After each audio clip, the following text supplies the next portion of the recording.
Originally, I was going to talk with the guys over at Locked On Reds, but another canceled game. Feels like every third game is getting canceled right now for the Guardians. Disappointing for fans. It is rescheduled. Luckily, there's an off day tomorrow. We are going to talk some prospects, preview the Tigers, and maybe get a little bit of maybe the top 10 picks mocked for this year's 2022 draft, all on today's episode of Locked On Guardians.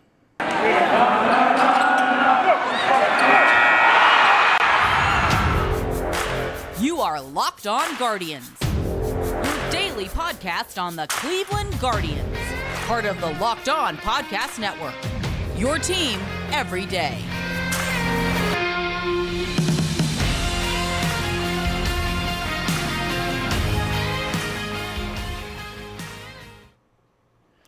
Hello, everyone, and welcome to Locked On Guardians. I'm your host, Jeff Ellis, formerly of Scout, formerly of 24/7, where I was a prospect and draft analyst.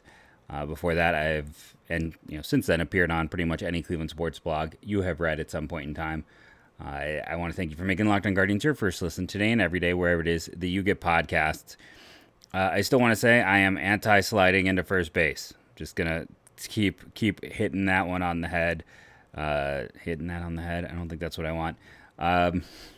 Listen, I got about 2 hours of sleep last night, so I'm operating at a very, not tired, but it's going to be a fun night because you get that energy of someone who's a little bit slap happy. Today's show, I kind of threw it out there, some ideas of things to talk about. Wanted to see what the Twitterverse would respond and say. Because, like I said, originally this was going to be a crossover episode. Unfortunately, that did not come together. I've been kind of itching to talk draft. In my own time, baseball-wise, that's where my focus has been. But unfortunately for me, it feels like the Cleveland fans just aren't that interested, which is a little bit mind-boggling for me just because I'm 40. And it feels like, the draft was essentially crucial to every sport growing up. You're always looking forward to that draft. But, it just doesn't have the attention. I think it's because the Guardians haven't picked high in a long time. They've been good. They haven't had that, full rebuild. There's not the excitement when you have a middling pick. It reminds me of when I was a Cavs fan in the 90s. And, a thing I commonly heard was, why do they have to be, just this mid-level team? Right? They're never bad enough to get anyone good, and they're never good enough to make it out of the first round. I remember those days. Is that where the Guardians are right now? There could be some degree of it, but let's get into the preview side of things. So the Detroit Tigers are on deck. Detroit is currently last in the division at 13-25 with a 0.9. They don't even have a 1% chance to make the playoffs right now. They were the team I thought was going to compete in this division. I thought they were going to take a massive step forward. That has not happened. They went out and spent in free agency. Many people considered them one of the big winners in free agency in this division. I was one of those people. So what has gone wrong for this Tigers team? And when you are playing this poorly, it's everything. How about the fact that the highest WAR on the team belongs to Willie Castro in his 60 plate appearances? After the down year a year ago, he's rebounded nicely when given opportunities, playing 21 games, 60 plate appearances, 0.4 WAR. Austin Meadows has played well.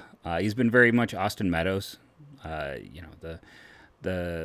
He's weirdly not striking out, but good defense, bad offense.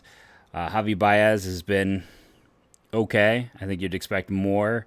And then, everyone else has just been atrocious. The rookies have been bad. There's no way around. Spencer Torkelson had a 68 runs created plus with 118 plate appearances. And this is the thing, rookies, it's very rarely a straight line. How often do I say that? A lot.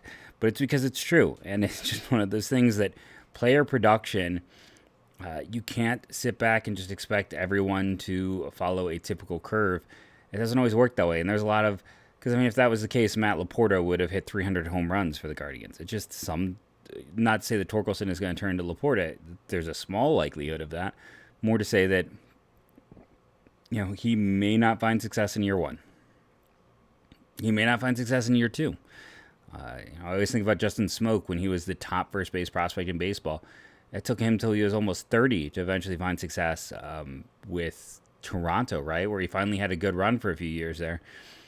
But again, this isn't to say Torkelson's on any of those paths. We'll have to see. But just, again, you never know. As much as we get excited about prospects, It's kind of like when people ask me why, I get a lot more conservative with prospect evaluation and draft picks, why I'm not just a ceiling reacher. It's because the your outcomes are it's so hard to get anything. It's so hard for any success at all that I end up just looking for players that I feel like are pretty safe routes to major leaguers. Because getting a safe future major leaguer is fantastic. It's such a money saver. Even if they're just about league average, that's still a huge money saver overall for an organization. Robbie Grossman's fallen back. I mean, it's everyone. Miguel Cabrera, has had the statistical numbers. He's actually got a good runs created plus, but he's been so bad defensively. He's bringing no value to them. Offensively, this whole lineup has been a disaster for them. And in terms of pitching, like Tarek Skubal, who I really liked out of the University of Seattle. I remember when he was hurt.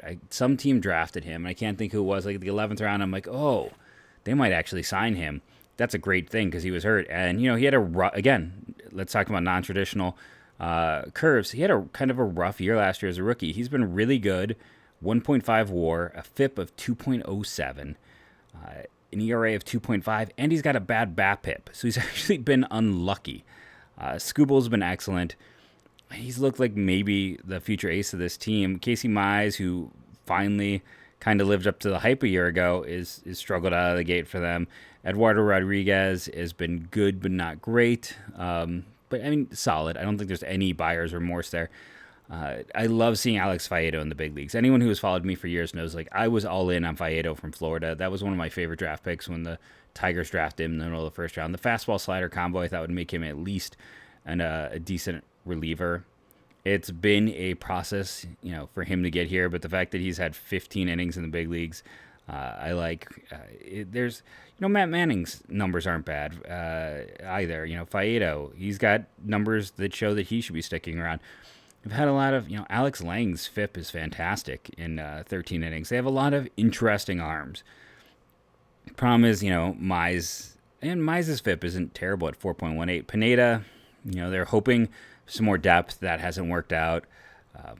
Some of the other guys who've been kind of back-endy types, and the bullpen is just not good. But let's do our position-by-position preview. Let's just go through and compare these two squads. So you got Hedges at catcher, has been the primary catcher for the Guardians. Over for the Tigers, Tucker Barnhart. I pulled up the wrong page, but luckily I know it's Tucker Barnhart. Barnhart has not been great for them, but he's still been better than Hedges, at least like his offensive production and 86 runs created. His defensive rating, he's solid, he's steady. He's no Hedges, but he's a better producer, so that's advantage Detroit. Moving to first base, Owen Miller has been really, really good this year. Primarily manning things at first base has been Spencer Torkelson, who has been very bad this year, so that's advantage Cleveland. We already balanced things out. Second base, Jonathan Scope has been, all right, I want to say. He didn't have the worst run. No, he's been awful, so I had that wrong. So he had a positive, that's where I got confused, because his WAR is positive, but he's been awful offensively, but he's been really good defensively. Cleveland's primary second baseman with Naylor out has been, I was just seeing, it's been more Jimenez, who's been, fantastic. So that's advantage Cleveland. Shortstop, Rosario has not been good, like offensively or defensively. Detroit has Javi Baez. He has been better. Advantage Detroit. So things have already balanced out. Going to third base, advantage Cleveland. Candelario has been disappointing, and Jose is Jose. Let's go into the outfield.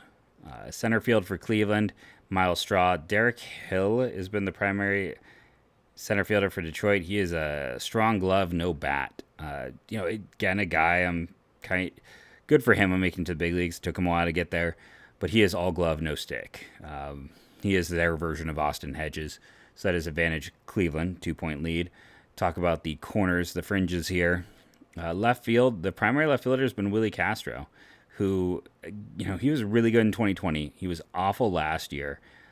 For Cleveland, their primary left fielder this week, let's see what Richie Palacios had 2 games out there. Mercado had 3 in right, and Kwan had, I guess we're going to call Kwan the left fielder. Right now, that's advantage Detroit. If you're just looking at total production, 138 runs created plus for Castro with a .4 WAR.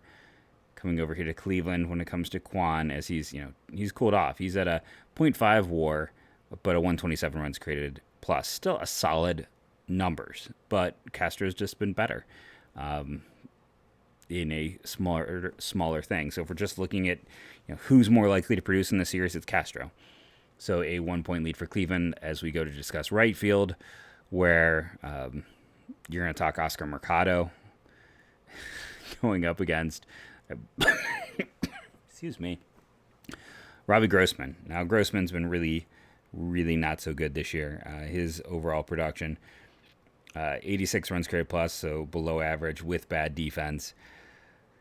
Now, I say he's been bad in 86 with bad defense. We come over and we talk about Mercado here, who's been the starter for Cleveland since Naylor went on the disabled list. Mercado has a 91 with slightly not as bad defense of ratings over Fangraphs. So that's advantage Cleveland by the smallest of margins, but still an advantage. It's a 2-point advantage. Then you move to DH. Right now, Miggy is better than Franmil. Overall, maybe not, but right now in terms of production, that's advantage to Detroit. So at the end of the day, it's like catcher and first cancel out. Shortstop and second base cancel out. Third and DH cancel out. Center, the corners cancel each other out. 1-point advantage in center field for Cleveland. Starting rotation is right now advantage Detroit. Eduardo Rodriguez has been solid. Tarek Skubal has been excellent. He is the best pitcher no one is talking about. He is, last year at this time, by the way, that title belonged to, let me look at his name as I'm forgetting, Spencer Turnbull. Look at their injured list right now. Pineda, 15-day disabled list. Turnbull had Tommy John, so he's on the 60. Casey Mize, 10-day disabled list. Matt Manning, 10-day disabled list. Taylor Alexander, 10-day disabled list. Going further down, Kyle Funkhauser, 60-day. Jose Cisneros, 60-day. They're also down Austin Meadows. We won't see him in this series with vertigo. That's always scary when that pops up because you don't know when it's going to go away. And it's also interesting because, that's also what Clint Frazier had. Those are the two Georgia kids in the same draft class are always compared against each other, and now they both had the same weird injury. Victor Reyes, who's been good bat, no glove for them, is out there, and Jake Rogers, the rare Tommy John for a non-pitcher. But Faieto's been all right. I'm going to be, I wish he was pitching this weekend. Or no, he is pitching this weekend. He's pitching Saturday against Bieber. It's probably the game I'm most intrigued to watch just because, for me, I'm like, I'm going to watch Friday. It's about seeing Skubal because I don't have a lot of faith in Savale. Faieto, Bieber, that's great. And then I don't know Brisky as well. McKenzie, of course, is fun to watch, but this is the one that has me. Both sides of the ticket are interesting to watch. In this weekend series, Skubal, Faieto, Brisky versus McKenzie, Bieber, Savale. It's a slight advantage, again, to Detroit because Skubal has been excellent. Faeto's been solid in 2 starts. And Brisky, it's not like he's been bad. At least when I thought I looked him up, his production was all right. It wasn't anything to necessarily... No, it's changed that. It was bad. He's the worst pitcher there. So, it might just be a toss-up. It matters how much you want to get that. Brisky and Savale are about the same level of awful. Right now, Bieber and Faieto is pitching better, but it's a small sample size. McKenzie has pitched well, but Tarek Skubal has been maybe the best pitcher in the American League in terms of a lot of things in the early going. So that's why it's advantage to Detroit. And then bullpen, that's advantage Cleveland. Even with the implosion the other day, Detroit doesn't have anyone you really want to count on. Fulmer was great a year ago. He has not been good this year. Soto is the closer. He has been a little bit inconsistent. Andrew Chafin was the big guy to sign. Alex Lang has probably been their most productive bullpen arm. So it's, this is a series, if I'm going through Friday night, is a huge advantage to Detroit. And then Saturday, I toss up because I just don't know about Bieber. I honestly have no idea. It's crazy that I'm I don't know. And Sunday's huge advantage Cleveland.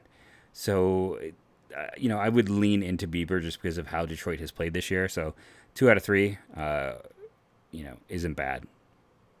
To quote a troubadour. I don't know what I'm doing. Uh, let's throw random references that were like outdated when I was a child. Uh, we're gonna take a break here. We're gonna come back and talk about some minor league fun on today's episode of Locked On Guardians. What are you doing? Go to BuiltBar.com right now. I love Built Bar, and I've always shared my love of Built Bar. They sent me the first box, and I have been a fan ever since. The promo right now is Brownie Batter Puffs are back. You can get Brownie Batter. You can get, oh, this is nice. Well, here's the thing. They have a whole unlock and offer for a new customer. So, because I'm not currently signed in. And their special deal for a new customer is to save 15%. Guess what? You can always save 15% at BuiltBar.com using the promo code LOCK15. Not just one time, first time, always when you're using the promo code LOCK15. You can go get some brownie batter puffs. You can go get some birthday cake with sprinkles on top. That's right. It comes with sprinkles, and it still gets an A in my health food app. It is marshmallow covered in white chocolate with sprinkles on top, and it's an A in my health food app. It is clearly some kind of black magic, but it is black magic that is delicious and healthy for you. Go to BuiltBar.com today. Use the promo code LOCK15. Again, always save you 15%. I use that when I buy. The best tasting protein bars I've ever had. Gets an A in my health food app, A in my heart, as I like to say. BuiltBar.com, promo code LOCK15. You know, we've spent a lot of time kind of talking about the same prospects on this show. So let's get out of the high affiliates. Let's talk about some of these lower level affiliates. And if we're going to go down and start discussing like under the radar guys, players to look at, there's one name who's been popping more than any other. And that's I almost said his name wrong. You make that statement and then you get Tanner Bibby wrong. The Cal Fullerton pitcher who right now, home run rate over 1, that is there.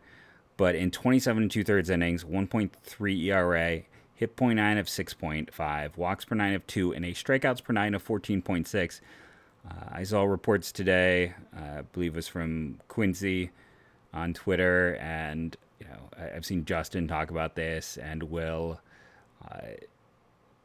He's getting upper 90s velocity. That was not his game. I believe when he was drafted, he was like he was your classic command control type. He was that type of guy down there at Fullerton who was just like, but this is what they do best, right? This is exactly what I've talked about all this time. Yeah, so in college last year, as senior aged type of pitcher, 6.7 strikeouts per 9 at Cal State Fullerton in the Big West Conference. Walks per 9 of 2.1. That fit their model. The year before that, in 2020, he had a strikeout per 9 over 10, but of course that is the very short season. And then his first 2 years at 9 and 7.5. He was never dominant in college. And, Fullerton,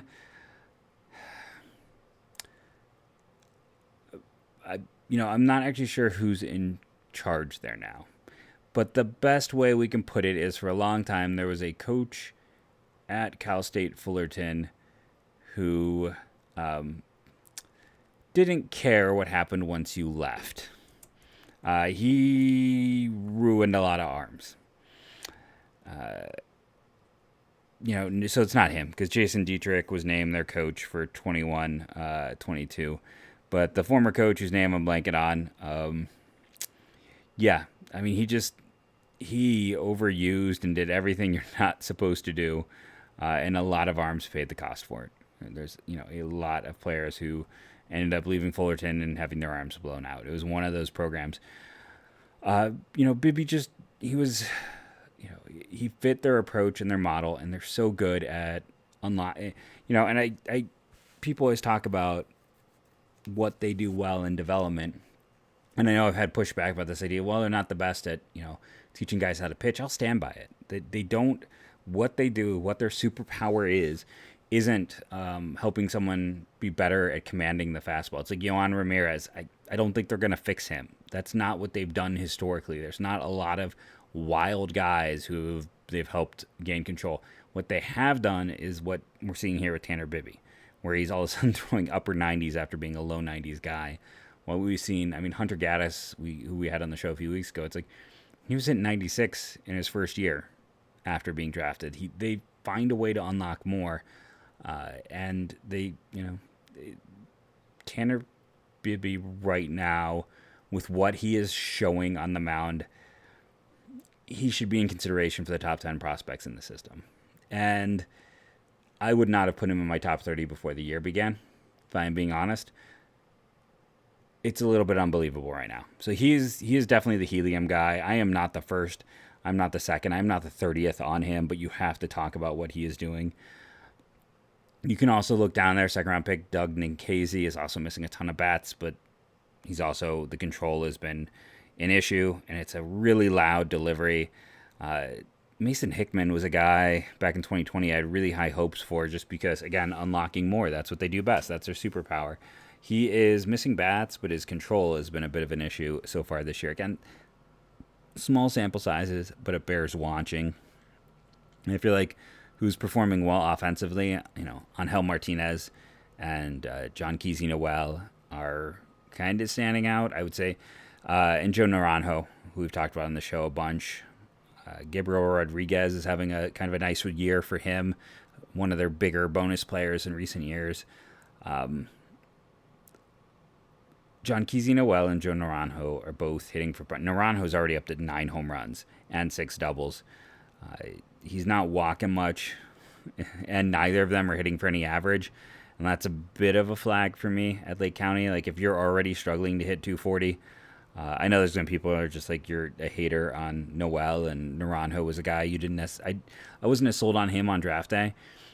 But, I'm sorry, John Keyser's the one with 9 home runs. I misspoke. But they're both struggling to make contact, and that's an issue. That's one of those things that you don't want to see. You don't want to see the high strikeout totals at this point in time. It's somewhat reminiscent of Bobby Bradley at those points in time. I know I'm going to get people. I know Zach is going to be the ones to show me that that's not as great of a comp as it is. I think it is. But we'll have to see. I think, again, Angel Martinez right now, 6 doubles, only the 1 home run, but just 19 strikeouts, 14 walks, hitting a 305 average, an infielder, one of those guys who has to be added to the 40-man. He's a switch hitter. He is definitely the guy to, and he had a lot of helium a year ago as well, a lot of steam on him. So if we move up to Lynchburg, or down, I should say, sometimes I still get those thrown around, which one's which. We talked about Milan Tolentino. He's no longer hitting 400. He's down to 367. Equal walk to strikeout. Walked 22 times. On-base stuff looks excellent. No home runs, but 7 doubles. Will Bartlett, a little bit forgotten man, was like an 8th round pick out of, I think I had an IMG. Catcher, first baseman. I bet he's mostly played first base back in 2019, I want to say. And let's see, let me pull him up and see what he's playing this year. He is playing, first base almost entirely. But he's playing well. He had his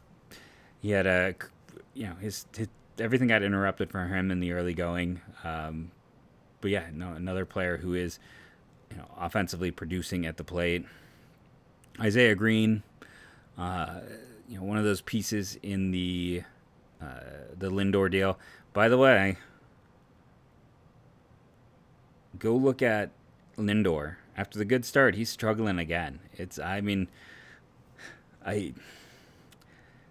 One has to wonder what is going on. But Green he's been okay. Nothing in particularly great or bad. What's actually interesting is if you're looking just at OPS, 5th on the team, Yordes Valdez, who was, I believe, their 2nd round pick in 2019. He was one of the best defenders in that class. So if he can be close to a league average bat as a shortstop, that makes him incredibly valuable, because he could be a 65 grade shortstop. I always hate to put a 70 on anyone in low ball, but he's there defensively. So when you're looking at the fact that he is actually performing like that, I'm like, okay, that gets my attention, because we already know the defense is there. And you have to talk about Jake Fox. Again, all right, but he's walking at such a high rate, and he's 19. Age relative to the level matters. So, there's that. In terms of the pitching, Trey he's not a ton of innings. Trey Benton has been kind of a guy who we've seen the velocity go up on. Davis Sharp has had a lot of positive reports. He's probably the star at this level, if I'm being honest. And if you're wondering why he's the star, well, a 1.06 ERA, a walk per nine of 1.6, and a strikeout per nine of 13.2. Jack Leftwich, one of those Florida arms who didn't develop properly in his time in Florida. 13.1 strikeout per nine, 2.7 walk per nine. Trenton Denholm, who I've connected to the Guardians way back in 2020. I thought they might draft him. It was a shortened draft. They didn't get him. They came back and got him in day 3 last year. The ERA, people are going to look at it at 5.48 and be like, what's the big deal? The walks are high at 5.5, but he's kind of one of those guys who's learning how to harness stuff. He's another player who's seen his stuff jump since he joined this system, and you can keep going down.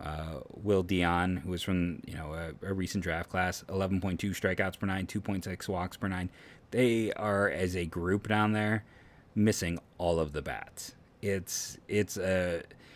Akron is a lot of fun, and obviously Lake County has its own set of fun players. I guess talking about sitting there talking about Tanner Beebe and Mason Hickman and the like, but they've also got like Tommy Mace we didn't really get into, who was the second rounder last year. Raymond Burgos and Matt Turner have been potential helium guys for me for a long time. I'd like to see what happens if either of them could actually stay healthy. Lenny Torres, I didn't even talk about down there. That's what's really fun if you're a Guardians fan, right? Like that they just have players for days throughout this system, and that you have those sleepers that, like I said, you can sit there and how many people have legitimately really spent time in Tanner Beebe or Trenton Denholm, and these guys who they just keep adding velocity. They keep finding ways. They keep finding more interesting arms, and they just keep excelling in finding, just, I don't know if I want to say another level, but yeah, essentially they're leveling up all of these arms, and it's leading to this point where it's like every single level has at least 3 to 4 interesting arms. We're going to take a break. I've already gone super long. I need to do a segment 3. So we're going to do like a 10-pick mock for segment 3, just to kind of discuss what I've been, not even what I'm hearing, just what historical data shows. Listen, our good friends over at BetOnline, you know them. I need to go look at the lines later this week. Tomorrow we'll go look at the line for Friday, just because, again, I feel very strongly that the Tigers should be huge favorites on Friday. The Guardians should be huge favorites on Sunday. So if that's your thing, you want to go to our partners at BetOnline, the number one source for all of your betting needs and sports info. Find all the latest odds, news, and sports developments, including this year's basketball playoffs, Major League Baseball scores, fights, and even next season's NFL futures. BetOnline is your continued source for all sports wagering information, from live betting to playoffs, esports, and more. Head to the website today or use your mobile device to learn more about the trends in action. BetOnline, where the game starts. Okay, so need to do the pause there. Normally I pause the show to write that down, but I did not today because I'm just tired. So the draft is really interesting. I've talked about yesterday as I was live streaming the show that there is this essentially top 6 players, and then after that, all heck breaks loose, right? And you have the Orioles at 1. Now the question is, do they take the consensus talent? That has not been their MO since Adlai Rushman. But in that case, there was a clear number 1, and they took the number 1. Since then, they've gone well off board. Not well off board, but they've gone off board rather consistently. They have not drafted a high school player in the first round. Would they change that? And essentially, I think it's a 3-horse race. Drew Jones is the top player. Brooks Lee is the top college player, arguably. He also fits some system needs, but he's probably a third baseman, which is also Gunnar Henderson, their top infield prospects position. So if you're getting down to, it's like, then the other guy you have to talk about is Jackson Holliday, where this is an organization bereft of shortstops. I've talked about that a lot of times when I've designed trades between the Guardians and the Orioles. And if the Orioles are picking one, the other thing is Jackson Holliday is kind of viewed to be, I feel like, Jones and Green are the big bonus players. And that Holliday, and to a lesser degree, Tamar Johnson, might be viewed as a little bit cheaper. So For me, I honestly think it's going to be Lee or Holiday here. In my old piece where I'd write over at Scout 24/7, I always did like a pick and then a sleeper. So it's like I think they go Holiday because of their complete, total, and utter lack of shortstops in system, and that is such a valuable position. And it's kind of crazy that you look at the value that Houston placed on that position over the years. The front office came from there, and they've like ignored it. This is a good shortstop class. You could get maybe a Mickey Romero in round 2, who's someone that I have in my top 30 players. He could be someone who they could conceivably get in the second round. That Origin Lutheran program is really strong. People I talk to absolutely adore him. Like, he is that guy who's going to get, but he's probably the guy who's going to get drafted higher than people think. Like, he has some big fans. So I think I think Holiday is the guy. I think he just keeps moving up boards, and they'll feel comfortable taking Matt Holliday's son and getting that shortstop their system does not have at all. So the D-backs will go. Drew Jones isn't getting past them, and I do think he is going to end up with Arizona. They love athletic profiles. He's the top player in the class. They don't have a problem, much like when Jordan Lawler was, to some people, he was the top player in last year's class. He was sitting there for Arizona, and they jumped. You can go with like when Corbin Carroll slid to them a few years ago. I loved Alec Thomas. I gave him a first-round grade. I did not understand his slide to round 2. It's been to the benefit of the D-backs. So I think they will jump on Jones. So 3 is the Rangers. I see a lot of people talk prep with them. In the last 3 to 4 years, they've become one of the most conservative drafting teams. They used to be all upside, and you know what happened? They ended up with a very barren minors. I can think back to when I was writing at Scout, and it was like Ariel Jurado, Yohan Melendez, and Leodes Tavares were like the 3 guys we discussed for them. And people loved all of them. And it's okay if you don't know any of them, because, Tavares is kind of stuck around, but everyone else has kind of bounced. So, Josh Jung was a little bit of an overdraft. I'm trying to remember who they took last year. I know I should remember these things off the top of my head, but I just remember it was another college guy. I'm going to pause so I don't make myself look like a complete idiot when I'm wrong. Jack Leiter. They took, things get stuck in my head or don't. It's weird what sticks and what doesn't. They had the 2nd overall pick. So, they've gone very prep heavy. I actually think Kevin Parada from Georgia Tech makes the most sense. Why? They've been a very conservative drafting team. 2, they don't necessarily have, I feel like, a high, they went out and made that trade for Mitch Garver hoping to fill their need at catcher, and it hasn't necessarily happened. Not to say that Parada is like a quick to the majors guy or anything like that, but you can never have too many catchers. You can never have too many power hitters. He is both.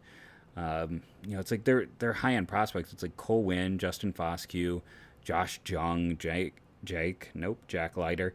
They don't have that necessarily catcher of the future, and I think Kevin Parada is probably too good to pass on for them, just in terms of what he can do and what they've looked at. Pirates at 4, if they're looking to save money like a year ago, I think Brooksley makes sense. Much like Henry Davis, you're going to get the guy and then spread out your bonuses. They've gone, the last front office went pretty safe. This front office could look to go pretty safe. If they were going prep here, I think they would go Tamar over Green is my bet as well. So at 5, I think the Nationals take Elijah Green. They have always been in that front office. The approach is almost like, look at who the top player was the year before. Like, who were we talking about for the 2021 draft as the 2020 draft was occurring? They like sliding talent. They like guys who perception have shifted on a little, and that would be Elijah Green at 5. So then at 6, that leaves the Marlins. Now, would they go with Johnson here? Or would they go with one of the, the college players? Would they look at, I don't really see a pitcher there. They have just, look at that front office. They took Khalil Watson. They took the prep player with ceiling. They took the high chance outcome a year ago. They took the sliding talent. I think when you're sitting at 6, you take whichever one of those 6 players is still there. I think they would go with Tamar Johnson. That's my view. So Cubs at 7, who would be here for the Cubs, who is here. This is maybe it's a little crazy. I think Cam Collier. Collier has some fans. I mean, Keith Law had him as top 4 or 5. Son of Lou Collier, prep player, one of the youngest players in the class, a reclassifier. I think the Cubs, with some of what they've done with and with the new, not necessarily what they've done with the new front office in place, and you think about a lot of the things of Cleveland, like age relative models, hitting ability, overall like outcome futures. Cam Collier fits. He's a Guardians model type. He would make sense to the Cubs there at 7. So the Twins, wait. Man, it's crazy to think the Twins are picking 8th. Like, it just totally broke my brain when I was like, wait a second, the Twins are at 8? So I think Jace Jung is still there, and that's easy to jump on. You're essentially looking at like Cross or Barry or Jace Jung. It's kind of, or Daniel Susac, the Arizona catcher, probably the catchers there. The high school arms like Brock Porter and Dylan Lesko. In the prep hitters, I'm trying to think who would even be with everyone I've had coming off the board. Like maybe Justin Crawford would be the next guy up. I just think that looking at what they've looked at in terms of production, up the middle ability, things like that, and Chase Jung's just a good value in my opinion, at least at 8. Royals are at 9. They tend to just go pitcher of late. There's part of me, a few years ago, like Indiana's had a bit of a rough few years in terms of prep talent, just not performing once drafted. I think about when Watson and Ash Russell were both taken by Kansas City, like first and second round picks.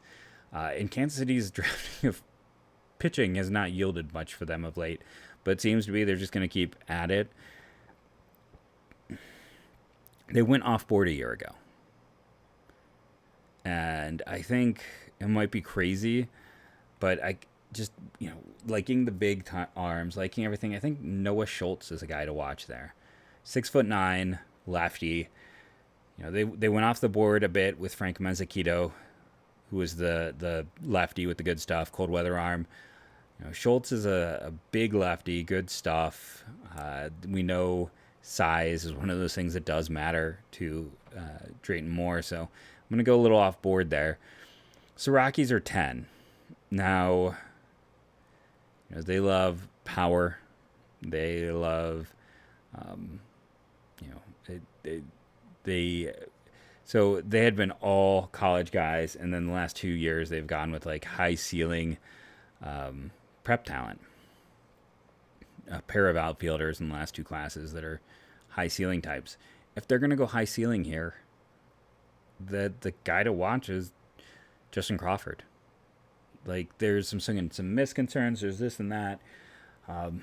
If they want a similar guy to what they've recently targeted, it would be Crawford. That is the player that kind of fits that approach. Would they instead, want to go for someone like Gavin Cross, Jackson Berry? Potentially. But I'm going to go with Crawford. I'm going to go a little bit off board here, a little crazy. Mets are at 11. I think Daniel Susac, most people have there just because they need a long-term catcher. He has played very well. He's got bloodlines. Catching is valuable position. They have multiple picks. They can gamble a little bit with that pick. So with the Tigers at 12, I would lean into one of the college guys. And I think Jackson Berry at this point in time, you might say, hey, they already have Torkelson. Isn't Berry just a lesser version? Yeah, I mean, he is, but they're just going to keep, I think, adding bats right now. Again, the pitching in this class is not good. So you're looking at Berry or Cross here, and I think they would go with the SEC production, just knowing that front office. Angels at 13, Dylan Lesko is still on the board. The Tommy John surgery, of course, scaring people off, but they weren't scared about Bachman a year ago. Kind of picked him a little bit earlier, who was undersized, and people were worried where it's going to have injury issues. I think they're just in a position where they can be like, okay, we'll just grab the top pitcher in this class, and hey, we only get him because he's hurt. So the Mets at 14, I think they take Cross. Like, him being on the board is just a value at this point in time, so they'll double dip the college grouping and just go out and land him. So it takes you to 15 with the Padres. I'm just trying to, at this point in time, I'm like, who is the most Padres-like player? And I think a year ago, did they go prep again? I was just like, for a long time, they did with Jackson Merrill was a little bit different for them as late pick. I think Brock Porter still being on the board is probably too good to pass on. He's just probably be considered in most places the top prep player left. So yeah, and then that takes us to the Guardians at 16, and that's fortunately if you are a fan of this of other teams. Well, this is Locked On Guardians. I'm gonna end here at 16. So when I'm going through and looking at the Guardians, you do look at some age relative models. You look at what they've leaned into in recent years, types and players, and the like. That's like the worst description, but the one name I keep coming back to is Logan Tanner. As a team that has been seeming to try to add catchers for what feels like forever. And, they drafted Tanner Burns in the first round, right? So Logan Tanner makes some sense just based on names. But he's caught really good pitching at Mississippi State. So you're getting a guy who you feel like can handle a staff. He was walked almost 14% of the time during his college career, struck out a little bit over 16% of his college career. So he's not missing a ton. He hit 15 home runs a year ago. He's down to 7 this year. So he's not hitting for as much power. If he had that power he had a year ago, he'd probably be off the board. Sorry, I had to run and fix something. Oh, super long again today. But he's a legit catcher. He can handle a staff. He is not going to, he's not necessarily young for the class. He'll turn 22 in November. But he's been highly productive. Caught, strong pitching. Nope. He caught, wow, brain is just falling apart. Listen, he can handle the position. He has played well at the highest level. He is probably the best defender of those 3 college arms with Susak and Parada. May have the lowest offensive upside of that group, but he is the surest defender, and he's done it in the best conference of the 3 of them. And he's been a starter pretty much from the day he got there. Well, 2020 is a weird year, but outside of that, in walk rate is good. The strikeout rate, he has good contact rates, which we know matter as well. So I'm just going to say, for a team that has seemed to put a focus on acquiring more catching depth, here is a kid who has the contact rates, can handle the position, and is a strong defender already. Just keep that in mind when it comes to the 16th overall pick and the Cleveland Guardians. I've been Jeff Ellis. This has been the Locked On Guardians podcast for today. A longie, but we covered a lot of topics. So I want to thank everyone for listening, reading, and reviewing. Ratings have been going way up. When you do leave a rating, I say a thank you on the show. Now, the actual rating and reviewing haven't gone up, but by ratings, I mean downloads, listens. The YouTube we're getting over 100 views for pretty much every full video. So I want to thank everyone who's doing that. Make sure to do the little thumbs up, like, and subscribe. Tell a friend. All those fantastic things to continue to help the show grow. I've been Jeff Ellis. You can follow me on Twitter at JeffMLB Draft. And as I end every show, go Guardians, go.